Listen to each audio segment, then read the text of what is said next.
G'day, gang. We are back with, of course, none other than Trav, the Captain Carruthers, myself, James, Coach McCracken.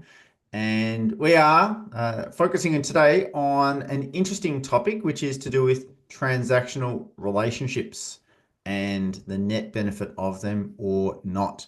So, this is going to be an interesting conversation because I think that what we'll look at today is arguably an extension, not just of our work environment, but potentially in other areas of our life as well. So, Trav, this is a topic that uh, you absolutely had to twist my arm to get into one of these episodes, or you threatened me to ensure that we would have a bit of airtime with this. So, do you want to give us an overview of why this is an important topic for you and what you'd like us to cover off today? Yeah, so this is about I put together some high performance content for my team, particularly my brokers, and this is one of the pieces of content, a slide deck that I've put together Yep. around transactional relationships. So anyone in Vertus will tell you that I just drive it home. Warmth, energy, and authenticity in every interaction you have with everybody. This is what we work towards, is making sure you're warmth and authentic in your interactions with your. So when I turn around and send out this content, I say, guys, read this, and it says every relationship is transactional. Like they're literally like the comments were like, is Trav drunk? Like this is the opposite of what Trav tells us to do around. But what I said is in the slide deck, I say just read till the end, and there'll be some method to my madness here. So in the early stages of the slide deck, we talk about. So I talk about my relationship, my wife being transactional. So without a doubt, my wife has probably been the single greatest driver for my success in my business. It's no secret that my business started really succeeding when she came into my life. She knows nothing about finance. She's a bookkeeper in HR by trade and from Switzerland, so still has no idea about finance. So it's not that she come in with this technical ability to help me drive the business forward, but it was around her love and support and her being able to facilitate me to do what I needed to do to build a business. Yep. But I look at our relationship, and both and I will 100% agree that it's a transaction. And what do we transact on? We transact on love, on support, on companionship, on kids, on sex, like you name it. This is what we transact on, right? And so when we put the spin on it around a professional sense, every relationship that I have is a transactional one. The relationship I have with you is a transactional one. So you and I did a little bit of work together a few years ago, and we've become friends. And the reason why I continually seek you out, whether it's golf in Thailand or conversations, whatever it may be, is because I see value in in what we discuss. You provide different insights. You challenge me on things that I need to be challenged on, right? So if I wasn't getting that value out of this relationship with you, that it's not a relationship that would likely continue. Like, don't get me wrong, you and I are genuine friends now. I consider you a mate. Um, but even around that, like I have that friendship and support with you, and that is part of the transaction. If I'm not getting out of this relationship what I feel that I need to get out of it, well then the relationship's probably not going to continue, right? I'd like to think that you would think the same of the friendship that you have with me. So if I could say this back to you slightly differently in a really concise way, is it possible with what you're saying that for relationships to flourish or sustain themselves, is that they're predicated on having any number of different uh, moment by moment transactions, the sum total of which contributes to the performance, value, quality of that relationship, whether that's to do with a partner, a friend, or a work environment, etc. Is that what you're suggesting? Exactly. Well, you look at why people get divorced. They I wasn't getting out of the relationship what I needed, so I had to leave. So I know it sounds very sterile, what I'm trying to explain here, but well, I am coming from a place of authenticity, and I feel like I'm very genuine in the way that I interact with everybody. But yeah, I'm not gonna hide behind the fact that it is transactional. Yep. Okay. Uh, and so let me ask you this then. How do you approach some of these things? Meaning, is there a part of you that thinks, if I get this, then I will maintain an active relationship, or sorry, an active interest in the like is that a conscious thought to have that, or is that an unconscious thought where perhaps deep down that may be influencing some of the decisions or behaviors, or is it not something you're aware of, but it yeah So you're saying when I seek out a new relationship with somebody, am I looking at it from the early stages around a transaction? Is that what you're talking about? and even existing relationships to a degree. Hmm. I'll give you an example. I was recently in Vietnam for the Strategics conference. Yep. I walk into the room after lunch, and Ben Kingsley, I don't know if you know Ben Kingsley in Power Wealth, a titan of our industry. Like, mate, this is a room full of impressive people, and him, and I would say he's probably he would stand head and shoulders above most of the people in the room. Like, he's amazing, right? And he's sitting at the front of the room, and there happens to be an empty seat beside him. So I literally ran to the seat. He didn't see me. I casually stopped, took a breath, and sat down beside him, like really casually. And he says, "Oh, hey, Trav." I'm like, "Oh, hey, Ben, how are you?" So I spent the afternoon chatting to Fancy him. spare seat here. You mind if I sit Yeah, yeah, down? it was very casual. It was just like, "Oh, can I?" Yeah, it was very, very. It was. I spent the afternoon talking to him, getting some insights because he's someone that I see as a very, very impressive person, right? So him and I were talking about what he was doing. We're talking about what I was doing.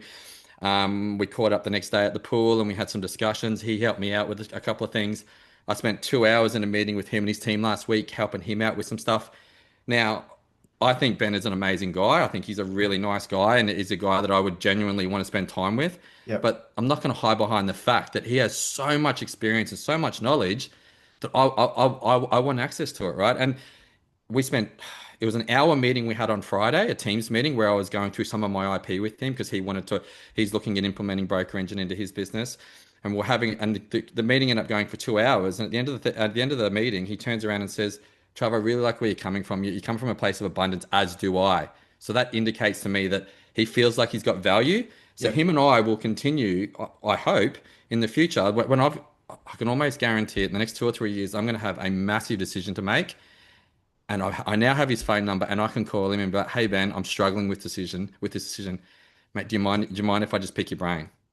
You know what I mean? And that, like, how powerful is that? Like, someone of that caliber, right? And that, so yes, I'm not going to hide behind it. I sought out that relationship and now I have a relationship with him and I'll continue to build that relationship. And as long as I can continue to provide value to him and he can continue to provide value to me, the relationship will likely continue. Is it in your mind, consciously and particularly, is it that a relationship is conditional on certain things to happen in order for it to sustain, or do you think that at some of those relationships are unconditional and therefore how you experience them is quite different?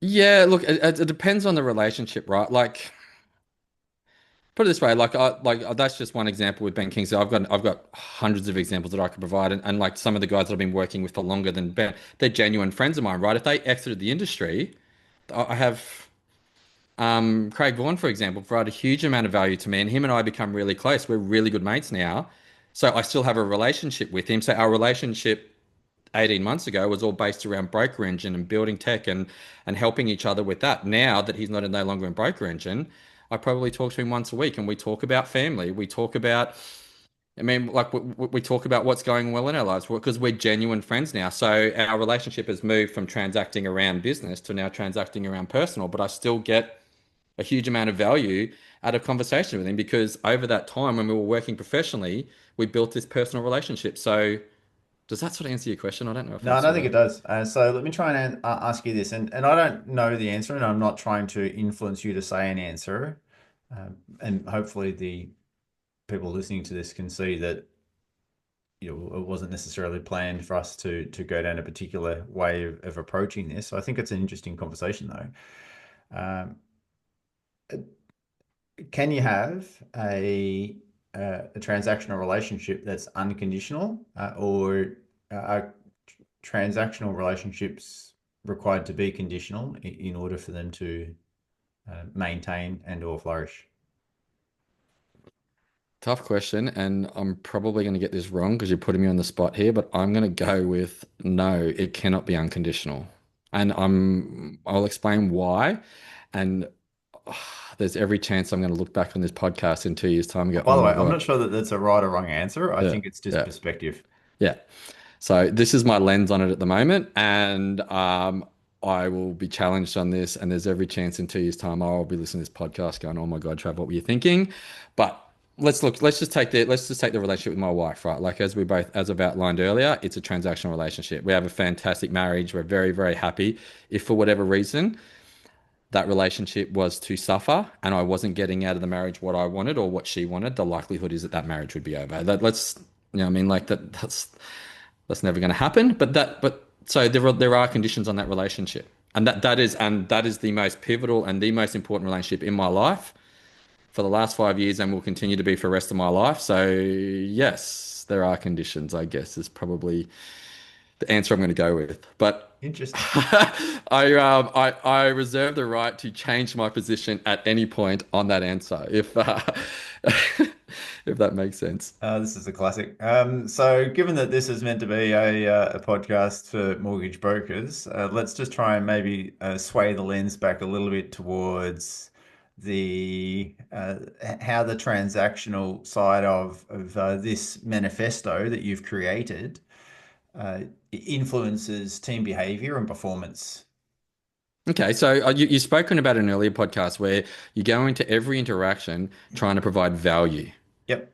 So you're very big on that, as am I. Like it's always trying to provide value, and what you'll find is human beings, it's human nature, right? When you're provided with something, a good human feels the need to reciprocate, to even the ledger. Hmm. James did me a favor. He helped me with this. So I know what I'm like. If you were to step into my business and give me a huge amount of value, it almost doesn't, it feels uneven until you come to me and say, "Hey Trav, I need your help with this." I'm just like, "Oh, thank God." Like, you know what I mean? Like I can now reciprocate to you because I feel like you've given me value, right? Yeah. So Or, this, or that some people may just intuitively offer and say, mate, what can I do? I'd love to, yeah, yeah, repay the favor, or yeah. whatever the case is. So this is where I'm very focused, is trying to be very expansive in this, right? Where I'm literally trying to provide value, like you've said, in every interaction, whether it be in an event, whether it be through this podcast, Yep. whatever the case may be, just trying to provide value to everyone, and that not everyone's going to reciprocate, but the likelihood is that, you know, I mean, if I'm doing this, this is where I can rely on those key relationships or these people that have gone, you know what, Trav, you really helped me at this point in my career. You know, I've got this particular, I've got some IP here. I've got something, I can see you're struggling with this. Can I provide some insight to you? You know what I mean? That's sort of where we're going, right? And it's around, look, again, pretty sterile, but we talk about leverage within an industry, and you see some people that have got a huge amount of leverage that they've built over time. It's because they've been providing value, and they've built this leverage for themselves Is that that now reputational leverage, or is that time-based leverage, or like capacity-based leverage? I'm talking about reputational leverage. Okay. Yep. So, like, for example, right, like you look at like one of my 8 years in the industry, right? So compare me to somebody like Darren Little, for example, right? Like a conversation Darren Little's having, we could have the exact same conversation around negotiating a merger acquisition. I don't know, pick any topic, right? It's different coming from Little's mouth than it is coming from mine. Uh, He's I been around. agree. Yeah, someone Yeah, that has the perception of a weight of time in industry, runs yeah. on the scoreboard, knowledge of said scenario, even though your perspective may be identical, is because it's come from someone that's Hmm. got accumulated more gravitas. Is that what you're suggesting along those Exactly. lines? And rightfully so. Like Darren spent the last 20 years building his reputation, building that leverage by providing value and transacting these relationships. I speak to him occasionally, and he's helped me out with a few different things, and like I highly respect him. And when he says things, people listen. It's because he's built a career by going out, and he's very abundant in the way he goes about things, and he's very knowledgeable. So like that leverage that he holds within our industry, like it's well deserved, but it's taken him time. And if you want to be as successful as somebody the likes of, you know, I mean, Darren Little or Ben Kingsley, that's what it takes. I believe certain Mr. Warren Buffett used a quote many years ago. It was along the lines of, "It takes you 20 years to build a reputation and 5 minutes to destroy one." Yeah. So yeah, it's certainly not accumulated overnight, Hmm. a well-respected reputation. Yeah. So how does that pertain to transactions?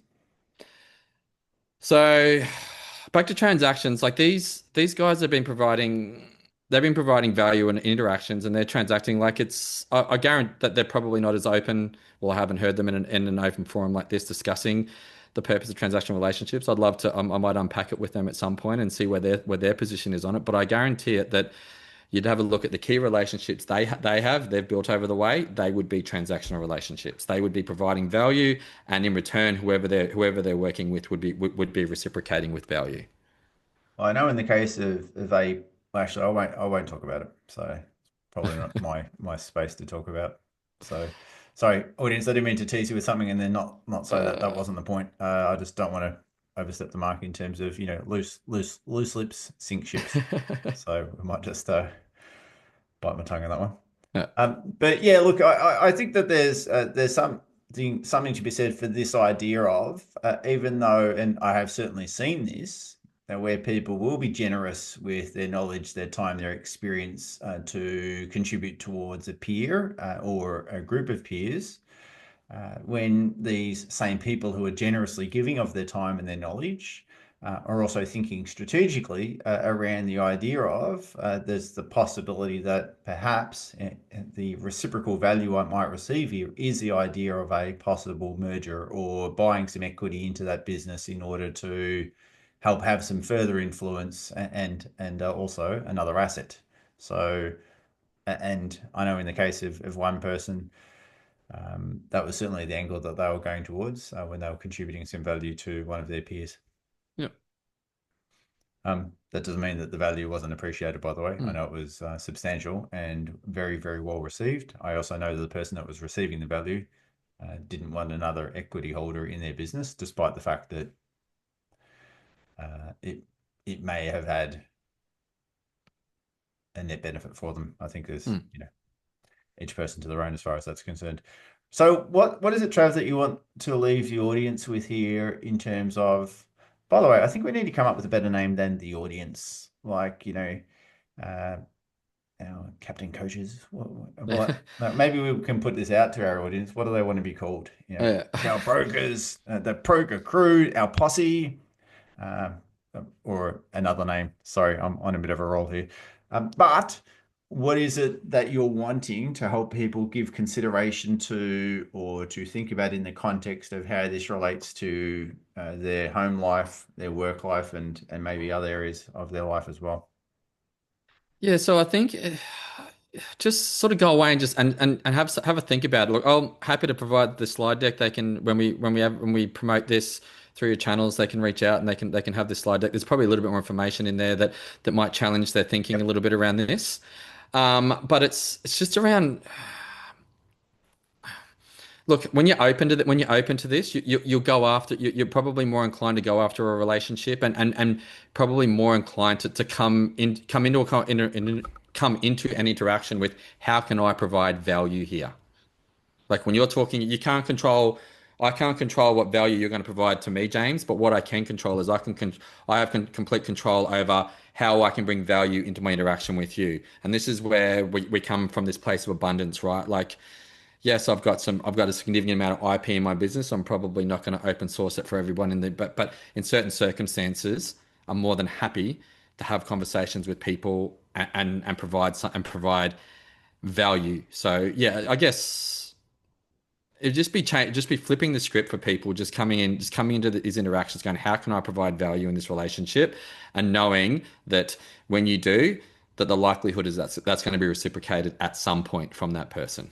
And if it isn't, can they be okay with that? And, whereby it's been one-way traffic in terms of giving and not necessarily receiving, can they derive benefit and satisfaction out of knowing that they've contributed to someone else's growth, performance, success, even, or is it okay in your mind, if you approach it with that lens, as opposed to the lens of, well, I'm going to give, but the only reason I'm giving is because ultimately I want to get something out of this, which is access to your knowledge, your IP, your customer base, etc., which is more the conditional version versus the unconditional, which is I'll give because I'm happy to, and I just want to see you do better off. No, so there's a couple of points I make there. Yeah, so you would I try and provide value in every interaction, and there'd be a significant amount of people that are not either not in a position to reciprocate or not willing to reciprocate, and that's okay. But what's the alternative? That I shut down and I go, no, no, I mean, I'm closing the doors. I'm not talking to anyone because the last two people I spoke to literally took my IP and ran with it, and that was it, right? Like Yep. you can't take that approach. So, like, you've got to be expansive with this. You can't pick, you can't really pick and choose. I'm somebody who wants to give back to the industry. This industry has been amazing to me. Like, it's changed my life and my family's life. It's probably, I mean, the part of this podcast, right, is trying to give back to the industry that's given so much to me, and we're talking to people today that I'll probably never ever meet. So, we've gone expansive with that. The second point I was going to make, what was your So question again? Sorry. conditional and unconditional. So I know that I know, for example, you would be unconditional in Yep. certain situations, despite the fact that you said it's conditional, because I know you're going to do a presentation with our clients, and that's categorically unconditional because the only thing I think you'd be looking to get out of that is feel better about yourself by sharing knowledge that contributes to their growth and success. That was it. In fact, you've just given me my point. So this is around around this dopamine hit. Like I genuinely I enjoy like that presentation you're talking about. Like I remember we did one a couple of years ago, and I can't remember his name. One of the guys was in the presentation. Didn't even know his name. He came up to me. He's like, "I seen you speak in that James McCracken masterclass, mate. Thank you. It was amazing." Yeah, Like right. no value. So there was no transaction of value, right? He's got value, and Yep. to be honest, I can't even recall his name at the moment. But that made me feel good, right? Like Yep. I feel good. Like I'm like, you know what? There's some things that there's some things that I've built, some things that I'm passionate about that I've been able to pass on, and people are getting value out of it. It makes me feel good about what I'm doing, Yep. right? So it's that release of endorphins and dopamine, and yeah, like it's you're right. Like, but I would probably go a little bit more granular. So like. I'm not like when you say unconditional, I'd love to say I'm an amazing person. It's completely unconditional, but this is a chance for me to test my presentation in like when we do this presentation with your brokers, it's a opportunity for me to test my presentation in front of 10, 15, however many brokers you're going to have in that session, right? Yep. So I'm going to come out of that session going, okay, well this landed really well, this landed really well. I could have worked on this. So I'm actually improving my skill set as a presenter. So I am getting something out of So there's it. a net benefit for you as well. Yeah, there Yep. is. So there Sure. is, right? So then like, 'cause, I mean, I've got, I mean, it's just becoming more polished. This podcast is exactly that. This podcast is an opportunity for me to become a more polished public speaker and a presenter. So I see a net benefit in every interaction. But you're right. It's it's around trying to give value and feeling good about what you're doing and how you're doing it.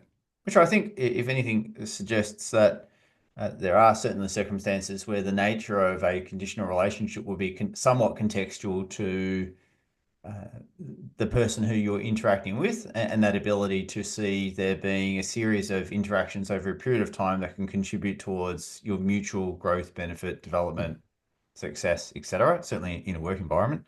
Uh, and then there might be others that are potentially a little bit more unconditional as per the presentation you'll do, which is more about giving than receiving, albeit what you get out of that will be more to do with your personal growth and feedback and the ability to enhance what you choose to do anyway, which is around the Mm. presentation. But I would say that the audience will be substantially in the, if we were to look at this from a point of view of a couple of scales, if the value is over here. So in this case, I think the value for the audience will be substantially greater than the value that you would take out of it, albeit you'll get some feedback. But I think, yeah, which I think should generally be the case, by the way, with presentations, because the audience ain't getting something out of it, then it's an issue. Yeah. Good stuff. All right, Trev. Well, we hope that our audience has received benefit and value out of this. And if they can come up with a name that we want them, or we want that they would like us to call them, let us know. Hit us up with an email. We're not immune to thoughts and comments there as well. And we will certainly make you aware of how you can get access. By the time this episode comes out, how you can access Travis's presentation here to see it in entirety, which I have in front of me right now, and see how that might contribute to your growth, your success, and your ability to potentially embrace some of these philosophies or approaches to support you in terms of what you're doing, whether it be in the work environment or otherwise. So with that in mind, thanks, Trav. As always, been a pleasure. Thank you. Talk to you all soon. Bye for now.